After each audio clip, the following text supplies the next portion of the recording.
جب بیٹی رخصت ہوتی ہے نا تو وہ 3 چیزیں بھی اپنے ساتھ لے کر جاتی ہے۔ اب جو لوگ بیٹیوں کو بوجھ سمجھتے ہیں، جو لوگ بیٹیوں کو عذاب سمجھتے ہیں، وہ یہ نہیں سمجھ پاتے کہ جب بیٹی گھر سے رخصت ہوتی ہے تو 3 چیزیں بھی ہمیشہ کے لیے اپنے ساتھ لے کر جاتی ہے۔ پیچھے ماں باپ روتے رہتے ہیں، ان 3 چیزوں کو یاد کرتے رہتے ہیں، مگر ہمیشہ کے لیے محروم ہی رہتے ہیں۔ جانتے ہو وہ 3 چیزیں کون سی ہیں؟ او بیٹیوں والو، او بہنوں والو، جانتے ہو وہ 3 چیزیں کون سی ہیں کہ پیچھے ماں باپ ان 3 چیزوں کو یاد کر کے روتے رہتے ہیں؟ ہاں، فرمایا پہلی چیز گھر کی رونق۔ جی ہاں، جب بیٹی گھر سے رخصت ہوتی ہے نا تو گھر کی رونق بھی ساتھ لے کر جاتی ہے، کیونکہ رونقیں تو بیٹیوں کے ساتھ ہی جڑی ہوئی ہوتی ہیں۔ میرے بھائیو، دعا کیا کرو اللہ تعالیٰ بیٹی دے تو اس کے ساتھ نصیب بھی اچھے کرے، بیٹی کے مقدر بھی اچھے کرے، کیونکہ بیٹیاں تو سب کو مل جاتی ہیں مگر ہر بیٹی بھی اچھے نصیب والی نہیں ہوتی۔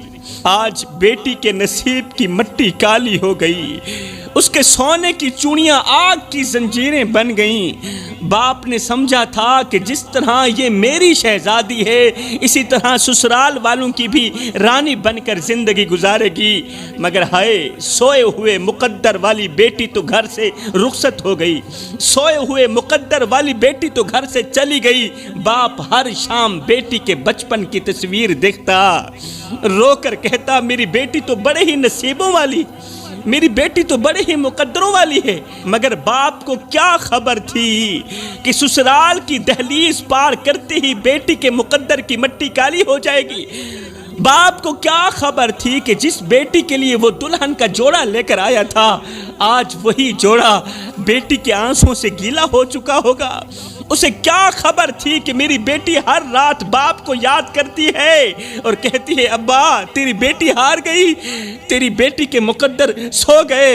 باپ نہیں جانتا تھا کہ جس بیٹی کو وہ رانی بنا کر رخصت کر رہا تھا وہ آج اپنے سسرال میں نوکرانیوں جیسی زندگی گزار رہی ہے، وہ ملازموں جیسی زندگی گزار رہی ہے۔ وہ نہیں جانتا تھا کہ آج بھی میری بیٹی میری خریدی گئی چوڑیوں کو اپنے سینے سے لگا کر کہتی ہے، رو کر کہتی ہے ابا تیری چوڑیاں تو سلامت ہیں مگر تیری بیٹی کے نصیب کا آئینہ ٹوٹ چکا ہے۔ سسرال والے بیٹی کو غلط کہتے رہے، بیٹی کو جھوٹا کہتے رہے، بیٹی چپ رہی، بیٹی کو غربت کے تانے دیتے رہے، وہ چپ رہی۔ پھر آخر میں کہا بس اب کھیل ختم ہو چکا ہے، اب کھیل ختم کرتے ہیں، تیرے باپ کو بلاتے ہیں، اس کے سامنے ہی طلاق کی پرچی تیرے ہاتھ میں پکڑا دیتے ہیں۔ یہ سن کر بیٹی کا دل کانپ اٹھا، بیٹی کا دل کانپ اٹھا۔ وہ سوچنے لگی کیا میرا باپ یہ منظر برداشت کر پائے گا، میرا بوڑھا باپ یہ منظر برداشت کر پائے گا جب میرے باپ کے سامنے میں کم بخت بیٹی کو طلاق دی جائے گی؟ ہائے اس وقت میرے بوڑھے باپ کا کیا بنے گا؟ میرا بوڑھا باپ تو ویسے ہی کمزور ہے، وہ تو ویسے ہی بیمار ہے۔ ہائے پھر کیا ہوا؟ بیٹی نے کمرہ بند کیا، دل ہی دل میں کہنے لگی اے زمین تو کیوں نہیں پھٹ جاتی، تو کیوں نہیں مجھے اپنے اندر سمو لیتی؟ کہیں ایسا نہ ہو میرے سسرال والے میرے بوڑھے باپ کو بلا کر اس کے سامنے اگر انہوں نے مجھے طلاق دے دی تو میرا باپ زندہ نہیں بچے گا۔ اے زمین تو کیوں نہیں پھٹ جاتی، مجھے اپنے اندر کیوں نہیں لے لیتی؟ بس پھر کیا ہوا؟ پھر کیا ہوا؟ کچھ دن گزرے ہی تھے کہ گاؤں کی کسی مسجد میں اعلان ہو رہا تھا کہ فلاں غریب کی بیٹی فوت ہو گئی ہے، جنازے کا اعلان بعد میں کیا جائے گا۔ فلاں غریب کی بیٹی انتقال کر گئی ہے، جنازے کا اعلان بعد میں کیا جائے گا۔ یہ اعلان سنتے ہی ہر آنکھ اشک بار ہو گئی، ایک دوسرے کو حیرت سے دیکھنے لگی۔ وہ بیٹی جسے کبھی باپ نے ہنسی خوشی دلہن بنا کر سسرال بھیجا تھا آج وہ بیٹی کفن میں لپٹی ہوئی واپس آ گئی۔ ہائے بیٹی کا خاموش چہرہ دیکھ کر باپ نے کہا او میری بیٹی میں نے تو تجھے شہزادی بنا کر بھیجا تھا مگر تو بوجھ بن کر واپس لوٹ آئی۔ بیٹی بتا تو صحیح تیرے باپ کے کمزور کندھے تیرا جنازہ کیسے اٹھا سکیں گے؟ یہ کانپتے ہوئے کندھے، یہ کمزور کندھے بیٹی کا وزن کیسے اٹھا سکیں گے؟ او میری بیٹی، لوگوں نے کہا تم مر گئی ہے، مگر کوئی یہ نہیں کہہ رہا کہ میری بیٹی کو مار دیا گیا ہے۔ میری بیٹی کو باتوں نے مارا، میری بیٹی کو تانوں نے مارا، میری بیٹی کو غربت نے مارا، میری بیٹی کو سسرال والوں کی باتوں نے مارا۔ ہائے بیٹی، مجھے معاف کر دینا، مجھے معاف کر دینا، تیرا باپ زندہ ہوتے ہوئے بھی کچھ نہ کر سکا۔ ہائے جی میں کو آن روایا ہائی، ایویں میں وانگوں پل پل روسیں، ایک واری رو کے تھک پوسیں، ول دل ڈکسیا ول ول روسیں، انہیں ڈکھڑے آن وڈیسیا کوئی، تو لا کندھیاں کو گل روسیں، بس شاکر فرق میں یاد دہے میں اجرو نہ تو کل روسیں۔ خدارہ میرے بھائیو، کسی کی غریب بیٹی کو اتنا مت ستاؤ کہ وہ اللہ کے سامنے تمہارا نام لے کر رو پڑے۔ اگر ایسا ہو گیا تو یاد رکھنا تمہاری 7 نسلیں تباہ ہونے میں دیر نہیں لگے گی۔ میرے رسول کریم نے فرمایا مظلوم کی بد دعا سے بچنا، صحابہ، مظلوم کی بد دعا سے بچنا اور غریب کے ٹھنڈے سانس سے بچنا، مظلوم کا ساتھ دینا اور غریب کی مدد کرنا، اسی میں ہی تمہاری بھلائی ہے، ورنہ یاد رکھنا تم تباہ ہو جاؤ گے۔ تو فرمایا جب بیٹی گھر سے رخصت ہوتی ہے تو 3 چیزیں بھی ساتھ لے کر جاتی ہے۔ نمبر 1 گھر کی رونق، نمبر 2 گھر کی رحمت، کیونکہ بیٹی خود خدا تعالیٰ کی طرف سے رحمت ہے۔ جس گھر میں رحمت ہوگی، جس گھر میں بیٹی ہوگی وہاں رحمت ہوگی، جہاں رحمت ہوگی وہاں ہی رحمت کی بارش برسے گی۔ فرمایا نمبر 3 برکت، کیونکہ جہاں بیٹی ہوگی وہیں برکت ہوگی، جدھر کو خدا تعالیٰ کی یہ رحمت سفر کرے گی برکت بھی ادھر کو ہی ہوگی۔ بڑے ہی افسوس کے ساتھ کہنا پڑ رہا ہے میرے بھائیوں، آج میرے معاشرے کی بیٹی دن رات روتی ہے، آج میرے معاشرے کی بیٹی دن رات تڑپتی ہے، کیونکہ وہ تباہ ہو گئی ہے۔ وہ لڑکی جس نے جھوٹی محبت کے نام پر اپنی عزت کو داغ لگا دیا، وہ لڑکی جس نے ایک جھوٹے جملے پر اپنا سب کچھ قربان کر دیا۔ ایک آوارہ لڑکے نے بس اتنا ہی کہا تھا کہ تم مجھے بہت اچھی لگتی ہو اور میں تجھ سے محبت کر بیٹھا ہوں، مجھے تجھ سے محبت ہو گئی ہے۔ اس ایک جملے نے نہ جانے کتنی بیٹیوں کی عزتیں نیلام کر دی۔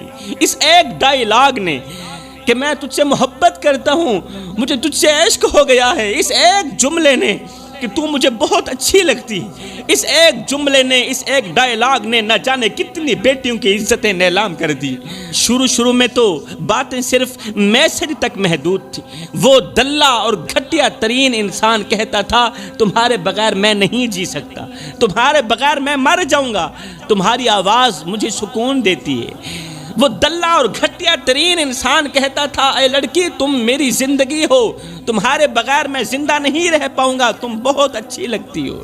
ہائے اس دھوکے باز کا ہر جملہ زہر تھا، مگر یہ لڑکی، یہ بیٹی اس زہر کو محبت کا میٹھا گھونٹ سمجھتی رہی اور تباہ ہو گئی۔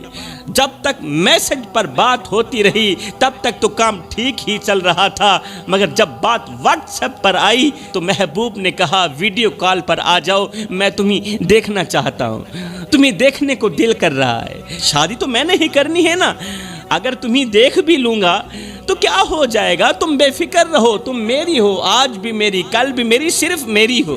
وہ نادان بیٹی نہیں جانتی تھی کہ یہ محبت نہیں، یہ عزت کی موت ہے۔ پھر وہ دن بھی آیا جب اس لڑکے نے کہا ہوٹل میں ملو، میں تمہیں غور سے دیکھنا چاہتا ہوں، شادی تو میں نے ہی کرنی ہے نا، میں کون سا تمہیں چھوڑ کے بھاگنے والا ہوں۔ جیسے کیسے یہ نادان لڑکی، ماں باپ کی عزت کی دھچیاں اڑانے والی لڑکی خوف کے مارے ہوٹل کے کمرے تک پہنچ ہی گئی۔ دروازہ بند ہوا، پھر کیا ہوا، وہ لڑکی چیخ چیخ کر کہہ رہی تھی یہ محبت نہیں، یہ دھوکہ ہے۔ اے اسلام کی مقدس شہزادیوں، یہ محبت نہیں، یہ دھوکہ ہے، میں ماری گئی، میں لوٹی گئی۔ اس وقت وہ درندہ اپنے ارادے پورے کر کے نکل گیا تھا، یہ کہتے ہوئے چلا گیا کہ تم جیسی لڑکیاں تو مجھے روز ملتی ہیں۔ یہ سنتے ہی لڑکی کی دنیا تاریک ہو گئی، روتی رہی، چیختی رہی، اپنی بربادی پر ماتم کرتی رہی۔ میں نے کہا میری بہن تجھے کس نے کہا تھا کہ سوشل میڈیا کی دوستی محبت ہوتی ہے؟ تجھے کس نے کہا تھا کہ انٹرنیٹ کی دوستی عشق میں بدل جاتی ہے؟ تجھے کس نے کہا تھا کہ ہر محبت کرنے والا تیری عزت کی حفاظت کر سکتا ہے؟ تجھے کس نے کہا تھا کہ میٹھے بول بولنے والا ہر لڑکا تیرا ہونے والا شوہر بن جائے گا؟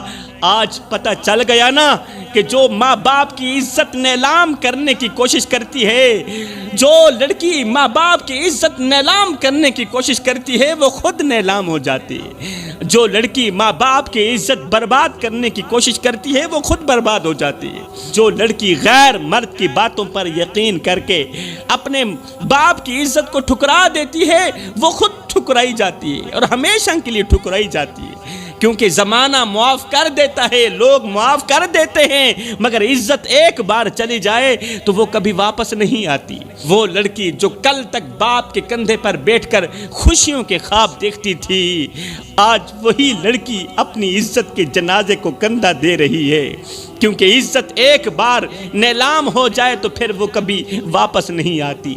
پھر ایسی لڑکیاں ساری زندگی روتی ہی رہتی ہیں، غیر تو کیا اپنے بھی نکاح کرنے کو تیار نہیں ہوتے، کہتے ہیں جو اپنے باپ کے ساتھ وفا نہیں کر سکی وہ ہمارے ساتھ کیا وفا کرے گی۔ اب اس کے لیے کوئی بھی ہاتھ نہیں بڑھاتا، کوئی دروازہ نہیں کھلتا، کوئی رشتہ مانگنے نہیں آتا، کیونکہ عزت کا جنازہ ایک بار اٹھ جائے تو اس کا کفن بھی کبھی نہیں ملتا۔ میرے بھائیوں، آج اگر تم نے اپنی بہنوں کو نہ روکا تو کل وہ بھی انہی ہوٹلوں کے کمروں میں اپنی عزتیں گوا کر اپنی زندگیوں کا جنازہ اٹھا رہی ہوگی، پھر ہمیشہ کے لیے تمہاری بیٹی بھی تباہ و برباد ہو جائے گی۔ اب لڑکیاں تو ویسے ہی نادان ہوتی ہیں، معصوم ہوتی ہیں، جلد ہی پھسل جاتی ہیں، لیکن افسوس میرے معاشرے میں کچھ ایسے بے غیرت اور دلے انسان بھی رہتے ہیں جن کی آنکھوں میں حیا نام کی کوئی چیز ہی نہیں۔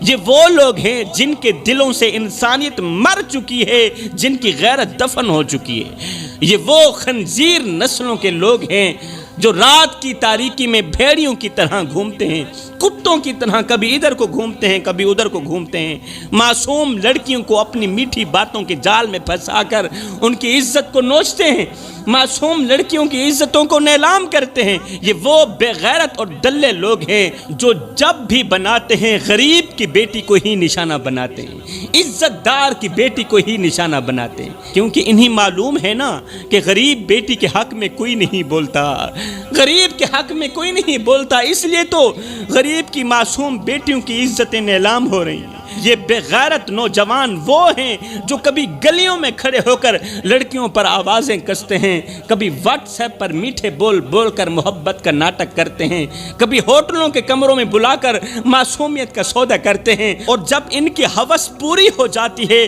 تو یہ شیطان ہنستے ہوئے کہتے ہیں تم تو بس میری دوست تھی، میں نے کب تم سے شادی کرنی، میں نے کب کہا کہ میں تم سے شادی کروں گا، میں نے کب وعدہ کیا، میں تو تیری عزت کا دشمن تھا، تیری عزت نوچ لی، اب دیکھ میں جا رہا ہوں۔ اے میری بہن، تو نہیں جانتی یہ کتے کی نسلوں کے لوگ ہیں، یہ خنزیر کی نسلوں کے لوگ ہیں جن کے ضمیر کی آگ بجھ چکی ہے، جن کی غیرت مردہ ہو چکی ہے۔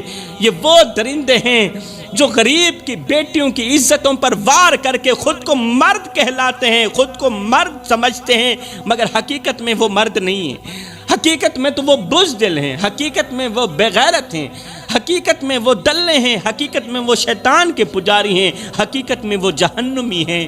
وہ مرد کہاں ہیں؟ میرے بھائیوں، ایسے بے غیرتوں کو پہچانو، یہ تمہاری عزتوں کے بھی قاتل ہیں، تمہارے رشتہ داروں کی عزتوں کے بھی قاتل ہیں، انہیں روک لو، ورنہ کل کو تمہاری دہلیز پر بھی ایک اجڑی ہوئی بیٹی اپنی عزت کے جنازے کو لے کر کھڑی ہوگی۔